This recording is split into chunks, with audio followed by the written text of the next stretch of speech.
गुरुर्ब्रह्मा गुरुर्विष्णु गुरुर्देवो महेश्वर गुरु साक्षात परम ब्रह्म तस्मै श्री गुरुवे नमः।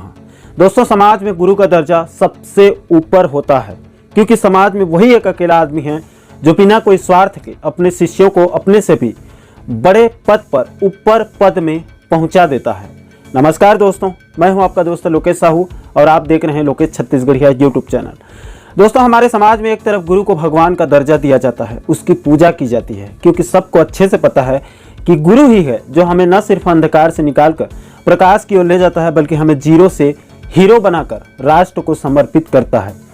दोस्तों, जरूरी नहीं है कि हर शिक्षक मुख्यमंत्री या प्रधानमंत्री या फिर कोई बड़ा अफसर बने, लेकिन ये बहुत जरूरी है कि हर सफल इंसान अपने जीवन काल में एक बार शिष्य बनकर गुरु की छत्रछाया में जरूर रहता है। एक तरफ समाज में गुरु की पूजा करके उसकी आशीर्वाद से समाज सभ्य हो रहा है, तो वहीं दूसरी तरफ बहुत ही अफसोस के साथ कहना पड़ रहा है कि प्रदेश के वरिष्ठ अधिकारी और नेता शिक्षकों के लिए ऐसे ऐसे शब्दों का प्रयोग कर रहे हैं जो कि किसी भी दृष्टि से ना ही शोभनीय है और ना ही सहनीय है। दोस्तों, कुछ दिन पहले ही बीजेपी के कद्दावर नेता धर्मलाल कौशिक साहब ने प्रदेश के शिक्षक बंधुओं को शराबी कहा था, जिसके बाद शिक्षकों की कड़ी प्रतिक्रिया के बाद उन्होंने अपना शब्द वापस ले लिया था और घटना शांत हुआ ही नहीं था कि दूसरी तरफ इधर प्रमुख सचिव आलोक शुक्ला ने बीते दिनों वर्चुअल मीटिंग में शिक्षकों के लिए ऐसे ऐसे शब्दों का इस्तेमाल किया है जिसको न ही मैं बोल सकता हूं, न ही आप सुन सकते हैं।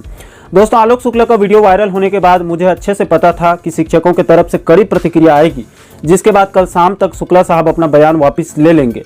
लेकिन दोस्तों, दुर्भाग्य से अभी तक जब तक मैं वीडियो रिकॉर्ड कर रहा हूं, अभी तक फिलहाल न तो शुक्ला की तरफ से माफी मांगी गई है और न ही अपने शब्द वापस लिए गए हैं। दोस्तों, जैसे ही आलोक शुक्ला का वीडियो वायरल हुआ, उसके बाद से प्रदेश के शिक्षकों और तमाम शिक्षक संगठनों के नेताओं की तरफ से कड़ी प्रतिक्रिया देखने को मिल रहा है और पूरे प्रदेश भर से इसकी कड़ी शब्दों में निंदा की जा रही है। दोस्तों, एक तरफ प्रदेश के शिक्षकों के प्रमोशन, वेतन विसंगति, ट्रांसफर, डीए, चारे सबको रोककर रखा गया है और दूसरी तरफ से वरिष्ठ अधिकारियों की तरफ से विवादित बयान देकर उनके जख्मों पर मरहम लगाने के बजाय उनके जख्मों पर नमक छिड़कने का काम किया जा रहा है। दोस्तों, आलोक शुक्ला साहब प्रदेश की गिरती शिक्षा व्यवस्था के लिए पूरी तरह से शिक्षकों के ऊपर इसका ठिकरा फोड़ रहे हैं, लेकिन आलोक शुक्ला जी को मैं बताना चाहता हूं कि गिरती शिक्षा व्यवस्था के लिए सिर्फ शिक्षक जिम्मेदार नहीं है, बल्कि उनसे कई गुना ज़्यादा तो आप जैसे अधिकारी लोग ज़्यादा जिम्मेदार हैं, जो कि स्कूल शिक्षा विभाग को प्रयोगशाला बनाकर रख दिया है। आए दिन शिक्षा विभाग के लिए नए नए आदेश जारी करके शिक्षकों को अध्ययन अध्यापन कार्य से भटका कर दूसरे कार्यों में उनको व्यस्त रखा जा रहा है। शिक्षकों को पढ़ाई लिखाई से भटकाकर दूसरे कार्यों में व्यस्त करने से पूरा स्कूल शिक्षा व्यवस्था का बेड़ा गर्क करके रखा गया है। जब शिक्षकों को ठीक ढंग से बच्चों को पढ़ाने के लिए पर्याप्त समय ही नहीं दिया जाएगा, तो शिक्षा व्यवस्था का बुरा हाल तो होगा ही, इसको कोई रोक नहीं सकता है। प्रदेश में हजारों स्कूल ऐसे हैं जहां पर शिक्षकों की भारी कमी है, जहां पर 5वीं तक की कक्षा के लिए मात्र एक ही शिक्षक की व्यवस्था की गई है और उसके बावजूद भी उनको आए दिन नए नए कार्यों को सौंपा जा रहा है, जिसको न तो वो शिक्षक मना कर पा रहे हैं और न ही स्कूलों में अपनी 100% भागीदारी दे पा रहे हैं। बेचारे अंदर ही अंदर घुट घुट के मजबूरी में ड्यूटी कर रहे हैं। दोस्तों, मैं आपको ऐसे हजारों उदाहरण बता सकता हूं कि किस प्रकार प्रदेश के शिक्षकों के लिए अलग अलग आदेश जारी किए जा रहे हैं, उनके अध्ययन अध्यापन कार्य से भटकाने के लिए नए नए प्रयोग किए गए हैं। लेकिन दोस्तों, सबको बताने में आपका बहुत ज़्यादा समय निकल जाएगा, इसलिए मैं आपके सामने बीते 24 से 48 घंटे के बीच शिक्षकों के लिए जो आदेश जारी किए गए हैं उसको आपको बताना चाहता हूं। सबसे पहले आप देखिए, बीजापुर जिले के शिक्षकों के लिए नाका में मेडिकल टीम के साथ कोरोना ड्यूटी करने के लिए 1 तारीख को आदेश जारी किया गया है, 1 जुलाई को। मतलब अब हमारे जो शिक्षक हैं वो डॉक्टर का काम भी करेंगे। अब आप ही बताएं दोस्तों कि जब शिक्षक कोरोना ड्यूटी करेंगे तो बच्चों को पढ़ाएगा कौन। इसके अलावा आप दूसरा उदाहरण देखिए, ये कल की खबर है। इसमें बताया गया है कि कलेक्टर द्वारा स्कूलों का निरीक्षण किया गया है और 2 शिक्षिका के ऊपर लापरवाही बरतने के आरोप में वेतन काटने की धमकी भी दी गई है।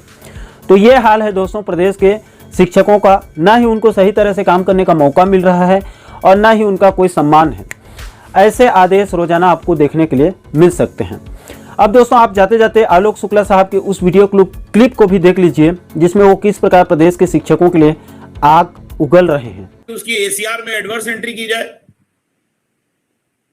जिसके 80% बच्चे फेल हो रहे हैं उसको प्रमोशन के लिए अयोग्य घोषित किया जाए।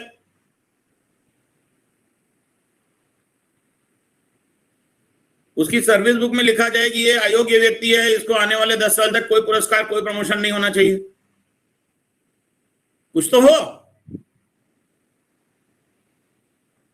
आपका काम बच्चों को पढ़ाना है और बच्चों को सिखाना है। अगर आप अपना मूल कार्य ही करने में अक्षम हैं, चलो मैंने मान लिया कि आप बड़ी मेहनत करके बहुत पढ़ाई करा रहे हैं, लेकिन सफलता नहीं मिल रही है, तो इसका मतलब आप अयोग्य हैं। अयोग्य व्यक्ति को क्यों प्रमोशन दिया जाएगा?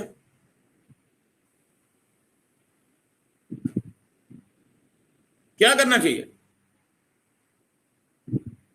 वेतन वृद्धि रोकी जाए, चेतावनी दी जाए, क्या करें?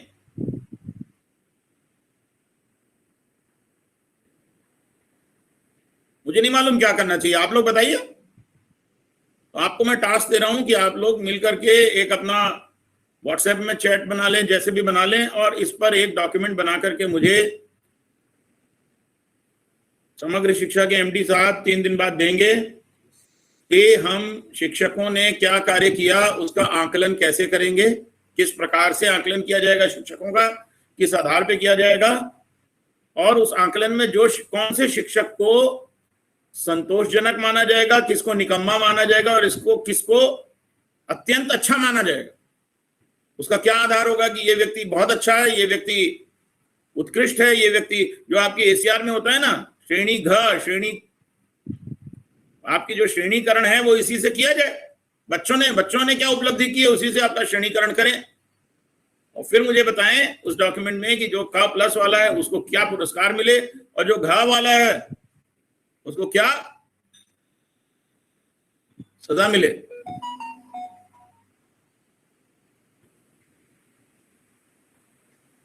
सब आते रहते हैं मेरे पास ये बोल करके कि साहब मुझे अपने घर के पास पोस्टिंग दे दो।